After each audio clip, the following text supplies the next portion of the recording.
চোখে তাকিয়ে আছো তো আছি। গল্প বলতে হবে, ভূতের গল্প। ভূত কি এখন আছে রে বোকা? বিজলি বাতির আলোয় কোথায় পালিয়ে গেছে, আর তাকে কোনোদিন পাবি না। ঠাম্মা ভাবলেন এতেই বোধহয় বুকু ক্ষান্ত দেবে, কিন্তু বুকু কি এত সহজে ছাড়বার পাত্র নাকি? সে তো বড়বাবুও এখন বেঁচে নেই, কিন্তু একদিন তো ছিলেন। তোমার মুখে তার গল্পের তো শেষ নেই। তেমনই দু চারটে গল্প ভূতেদের সম্বন্ধেও তো বলতে পারো। ঠাম্মা বুঝলেন বুকু গল্প না শুনে ছাড়বে না। তিনি একটা বড় হাই তুলে বুকুকে নিরস্ত করার চেষ্টা করলেন। বেশ, রাত্রে ভয়টই পাবে না তো? দেখো, তখন ঠাম্মাকে দোষ দিও না কিন্তু। ঠাম্মাকে একেবারে নিশ্চুপ করে দিয়ে বুকু বলে উঠল, কি যে বলো ঠাম্মা, ভয় পাবো না তো কি? ভয় পেতেই তো ভূতের গল্প শুনতে চাইছি। ভয় পেতে কি মজা বলো তো? এরপর আর কথা চলে না। ঘুম লাগা ঠান্ডায় ঠাম্মা বলতে শুরু করলেন, আমরা তখন খুব ছোট। গ্রামে আমাদের বিরাট এজমালি বাড়ি। আমাদের ঠাকুরদার বাবার আমলের তৈরি, যেন একখানা গোটা পাড়া। ঠাকুরদা ছিলেন জমিদার। ছেলেপুলে নাতি নাতনি নায়েব গোমস্তা রাখাল বাগাল সব মিলে বাড়িতে রোজ ৭০-৮০ জনের পাত পড়ত। ভোজ্যকি তো লেগেই থাকতো। জনাদশেক পোষ্য আমাদের বাড়িতে সবসময়ই থাকতো। কেউ পাঠশালায় মাস্টার মশাই, কেউ টোলের পণ্ডিত মশাই, কেউ বা মেধাবী দরিদ্র ছাত্র। এ ব্যবস্থা ছিল আমার বড় জ্যাঠাইমার। জ্যাঠাইমাকে আমরা সকলেই ভয় করতাম। গ্রামের লোক তাকে জানতো বড় গিন্নি বলে। বড় গিন্নির মতো দানশীলা সেবাপরায়ণা মহিলা সচরাচর দেখা যেত না। তিনি ছোট ছেলেকে নিয়ে সারা ভারত তীর্থ দর্শন করেছিলেন। পুজো আচ্চা, দান ধ্যান, এর সব নিয়ে তিনি থাকতেন সর্বদা। তার সাধনাস্থল ছিল ঠাকুরবাড়ি। দেবতা রাধা গোবিন্দ, ঠাকুর দালান, দরদালান, দোলমঞ্চ, রাসলীলা মঞ্চ, চণ্ডী মণ্ডপ সব মিলিয়ে সেও যেন এক পাড়া। গ্রামের গরিব দুঃখী ছেলেপিলেরাও ঠাকুর বাড়িতে দুবেলা পাত পেরে খেত। সকালে হতো ঘিয়ের লুচি, মোহনভোগের ভোগ। সাধারণ লোকে সে ভোগ খেতে পেত না। মধ্যাহ্নে ডাল ভাত, কচুর ঘ্যাট কিংবা লাবড়া দিয়ে দরিদ্র নারায়ণের সেবা হতো। সন্ধেই হতো শীতল, আর ক্ষীর চাচি মালপোয়ার ভোগ।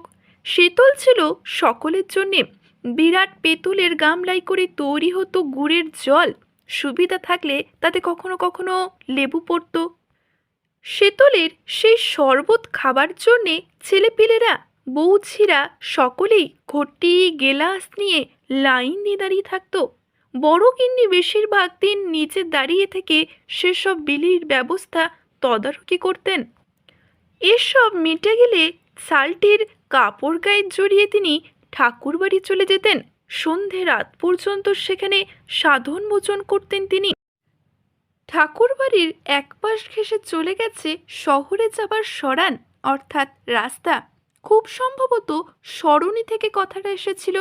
যাই হোক, সরানের অন্য পাশে বাড়ি পুকুর, দুই মানুষ গর্তে, নিচে সবুজ জল।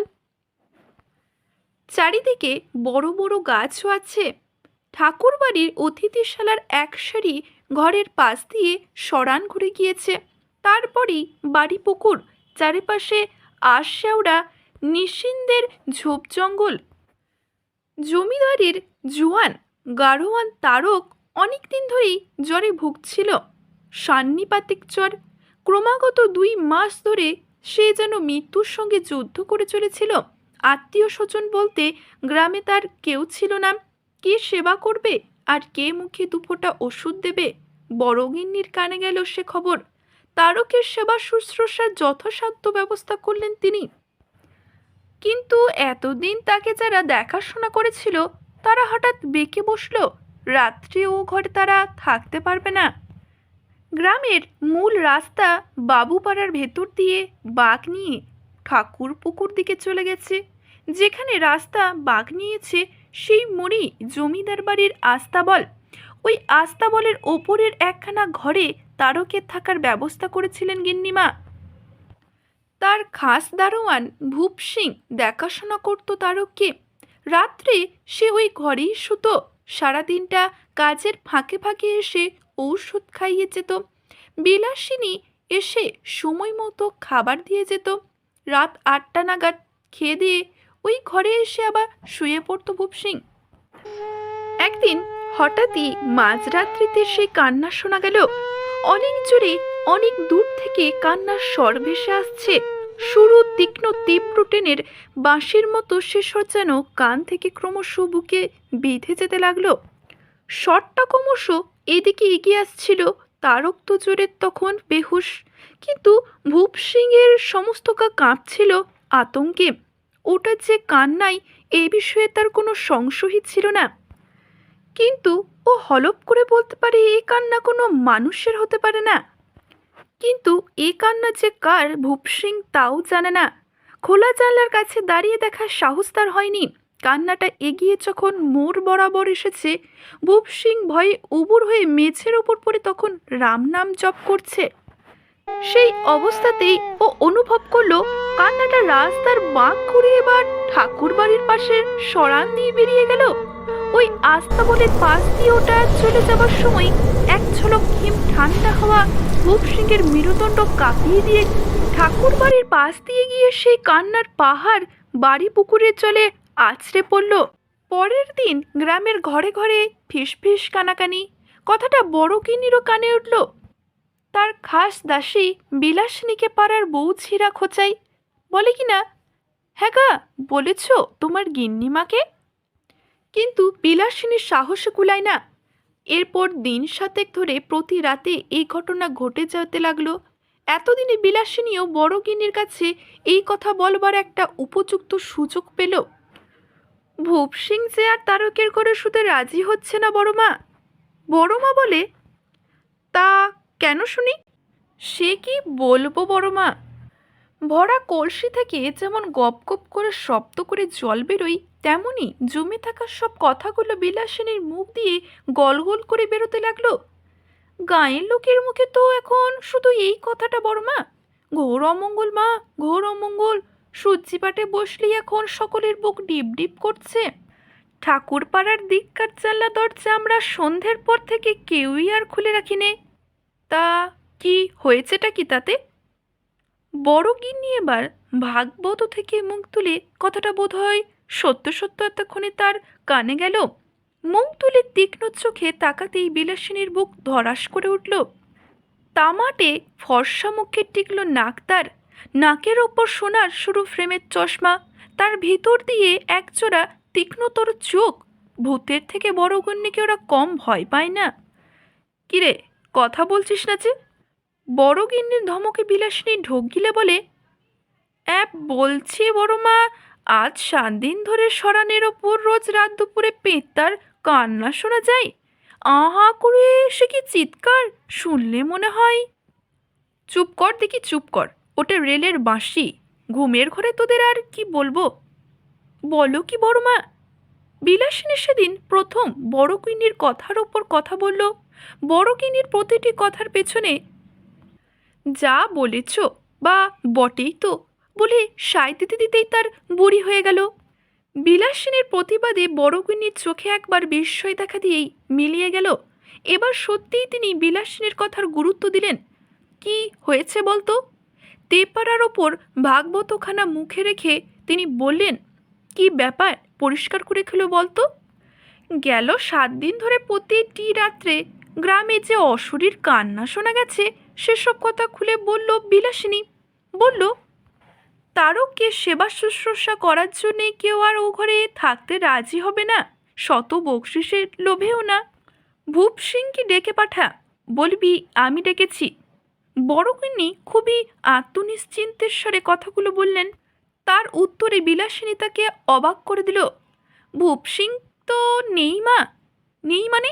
কোথায় গেছে? সে তো আজ ভোর না হতেই 5টার গাড়ি ধরে মল্লুকে পালিয়েছে। সে কি, পালালো কেন?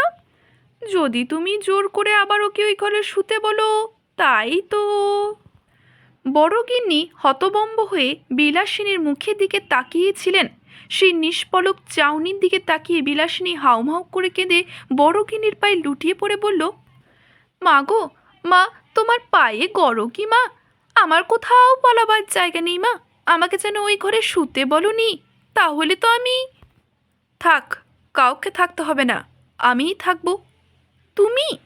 বিলাসিনীর চোখ ঠিকরে বেরিয়ে আসতে চাইল। না না মা, শোনো আমার কথা। 2 মিনিট বড় গিন্নি কি ভেবে নিয়ে বললেন, ওই আস্তাবলের ঘরে নয়, ঠাকুরবাড়ির একতলার একখানা ঘরে তারককে নিয়ে যাবার ব্যবস্থা করো। রামবিলাস আর যোগীন্দরকে আমার নাম করে বল, ওরা যেন তারককে ধরাধরি করে ওই ঘরে শুইয়ে দেয়। আর যতক্ষণ পর্যন্ত আমি না আসি ওই ঘরেই তারা যেন অপেক্ষা করে। তুই আমার ময়না ঠাকুরবাড়ির ঘরখানা পরিষ্কার করে বিছানা ঠিকঠাক করে জলের ব্যবস্থা করে রাখ। যা, আর কথা বাড়াস না। বিলাসিনীর চোখ গোল হয়ে গেছে। সে কি মা, এ যে ভূতের ভয়ে উঠলাম গাছে, ভূত বলে আমি পেলাম কাছে হয়ে গেল। ওই অতিথিশালার পাশের সরান দিয়েই তো সেই মরা কান্না চলে যায় গো মা। বড় গিন্নি চোখ তুলে তীক্ষ্ণ দৃষ্টিতে একবার শুধু তাকালেন বিলাসিনীর দিকে, তারপর আবার ভাগবত তুলে নিয়ে পড়তে বসলেন। বিলাসিনী যাই বলে একবার হাওয়া হয়ে গেল। তখনকার দিনে রাত 8টা বাজতে না বাজতেই গ্রাম নিঝুম হয়ে যেত।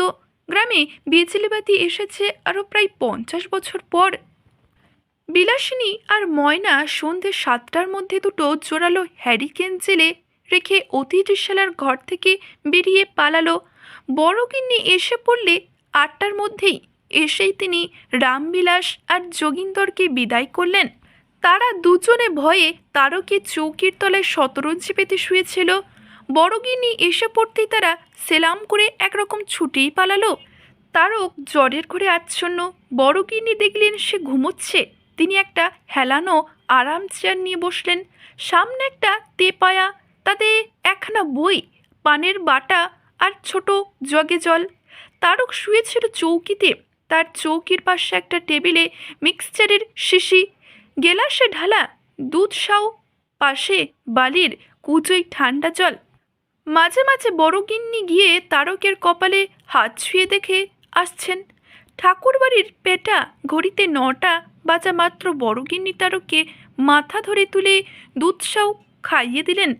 আবার শুইয়ে দিয়ে গায়ের ওপর ভালো করে চাদর টেনে নিলেন।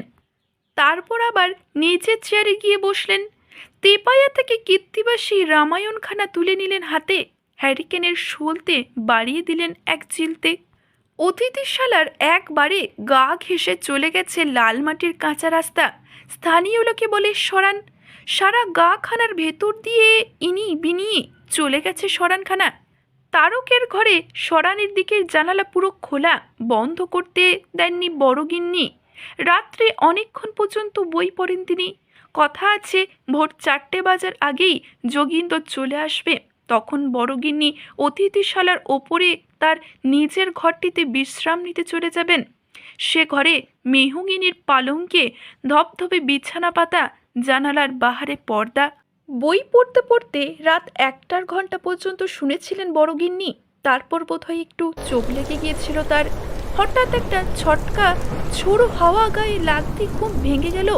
বাইরে ঝড় উঠেছে, প্রচণ্ড ধুলোর ঝড়। শঁ একটা শব্দ হচ্ছে হাওয়ার। এটা হাওয়ার শব্দ না, মনে হচ্ছে অন্য কিছু, তীক্ষ্ণ কান্নার মতো। দূর কত ঘূর্ণি হাওয়ায় ভাসতে ভাসতে শব্দটা কানে এসে লাগছে। ক্রমশ সে স্বর তীক্ষ্ণ থেকে তীব্রতর হচ্ছে। কি ভয়ানক শোকার্ত কান্নার মতো। কিন্তু এ স্বর যার কানে যাবে, শোকের পরিবর্তে ভয়ে তার গায়ের লোম খাড়া হয়ে উঠবে। নিশ্চিত করে বলা যায় এ কোনো মানুষের কান্না নয়, আনুমানিক এক শব্দের ঘূর্ণি। সমস্ত আকাশে কণ্টকিত করে, বাতাসের গলা টিপে শ্বাসরুদ্ধ করে। এরপর শুধু সেই আ করে কান্নার চারিদিক থেকে ভরে গেল। বড় গিন্নি ঠাউর করলেন স্বরটা ঠাকুরপাড়া ছাড়িয়েই এদিকে এগিয়ে আসছে। ক্রমশ সেটা একেবারে ঠাকুর বাড়ির কাছে, একেবারে পাশে এসে পড়ল। সেই আনুমানিক তীব্র শব্দের তরঙ্গ তারকের দুর্বল মস্তিষ্কে আঘাত করতে বিকট চিৎকার করে তারক বিছানার ওপর উঠে বসল। আর করে সে এমন হাত ছুড়ল যাতে টেবিলের ওপর থেকে হেরিকেনটা মাটিতে পড়ে নিভে গেল। আর একটা হেরিকেন আগেই নিভে গিয়েছিল। সমস্ত ঘর দুঃসহ অন্ধকারে ছেয়ে গেল। দৌড়ে এসে অসুস্থ ভীত তারককে চেপে ধরলেন গিলিমা। তারক, তারক, কি হলো? ভয় পাস না? কি হলো তারক? তারক তখন অজ্ঞান হয়ে গেছে। ফটার শব্দ করে জানালার পাল্লা দুটো সপাটে বন্ধ হয়েই আবার হাউদা হয়ে খুলে গেল। জানালা বন্ধ করা দরকার। তারকে বিছানায় শুয়ে দিয়ে দৌড়ে জানালার ধারে এলেন বড়গিন্নি। এক পলক শুধু তাকিয়েছিলেন তিনি রাস্তার দিকে। শুধু এক নিমেষের দেখা। নিদারুণ দুঃসাহসী মহিলা ছিলেন তিনি। কিন্তু তারপর 3 দিন 3 রাত্রি কথা সরেনি তার মুখ দিয়ে। বোবা হয়ে গিয়েছিলেন, সম্পূর্ণ বাগরুদ্ধ। কি যে দেখেছিলেন তিনি, তার মুখ থেকে কেউ বের করতে পারেনি। জিজ্ঞেস করলে তার ভয় বিস্ফারিত চোখে ফুটে উঠত অমানসিক বিভীষিকা। মুখ থেকে মাত্র কটি কথাই শোনা যেত। কালো, কি বিরাট কালো, বরফ ঠান্ডা। কেউ বাঁচবে না, কেউ বাঁচবে না। তারও কে বাঁচানো গেল না। তার জ্ঞানই ফিরল না আর। পরদিন থেকেই গ্রামে কলেরা দেখা দিল। ঠাকুরপাড়ার দিনু মিস্ত্রির ছোট ছেলেটা প্রথম মারা গেল ভেদভূমি করে। তারপর থেকেই রোজই একটি দুটি করে মরতে লাগলো। কলেরা মহামারীর আকার নিল। ঘরে ঘরে মানুষ মরতে লাগলো। সেই অমানবিক কান্না তারপর আর শোনা গেল না। কিন্তু মানুষের বুক ফাটা কান্না হয়ে তা সারা গ্রামে ছড়িয়ে পড়তে লাগলো। জমিদার বাড়ি ঝেঁটিয়ে চলে গেল গ্রাম ছাড়িয়ে তাদের বিশ্রাম গড়ে আরাম কুটিরে। গ্রাম হয়ে উঠল শ্মশান। বেশিরভাগ ঘরেই চুলো ধরে না, রান্না চাপে না, শুধু কান্না, কান্না আর কান্না। এই মরণলীলার শেষ হলো বড়গিন্নির ছোট নাতিটির শেষকৃত্য দিয়ে। সেদিন সারা আরাম কুটিরে বাহারে গাছগুলো বড়গিন্নির কান্নার ঘূর্ণি হাওয়া লেগে শুধু কাঁপছিল আর কাঁদছিল। বড়গিন্নি এরপরেও বহু বছর বেঁচেছিলেন। থুতথুরি বুড়ি অবস্থাতেও তাকে কেউ যদি জিজ্ঞেস করত সেই অভিজ্ঞতার কথা, বহুদিন পরেও তার ত্রাস বিস্ফারিত চোখে ফুটে উঠত কালান্তরক বিভীষিকার ছায়া। ভাঙা ফিসফিসে গলা থেকে সেই কটি কথাই শুধু ঝরে পড়ত। কালো, কি বিরাট কালো, বরফ ঠান্ডা, কেউ বাঁচবে না, কেউ বাঁচবে না। ঠাম্মা আর চোখে দেখলেন বুকুর মুখ এতটুকু হয়ে গেছে। তিনি বললেন, কি ভাই, বেশ মজার গল্প না? হ্যাঁ, তা মজারই তো। বলতে কি বুকুর গলা কেঁপে উঠল। জড়সড় হয়ে লেপের তলায় ঢুকে পড়ে বলল, ঠাম্মা, চট করে পশ্চিমের জানালাটা বন্ধ করে দিয়ে এসো। এখানেই শেষ করছি আজকের গল্পটি। আজকের গল্পটি যদি ভালো লেগে থাকে অবশ্যই একটি লাইক করবেন, কমেন্ট করবেন এবং শেয়ার করতে ভুলবেন না। ধন্যবাদ।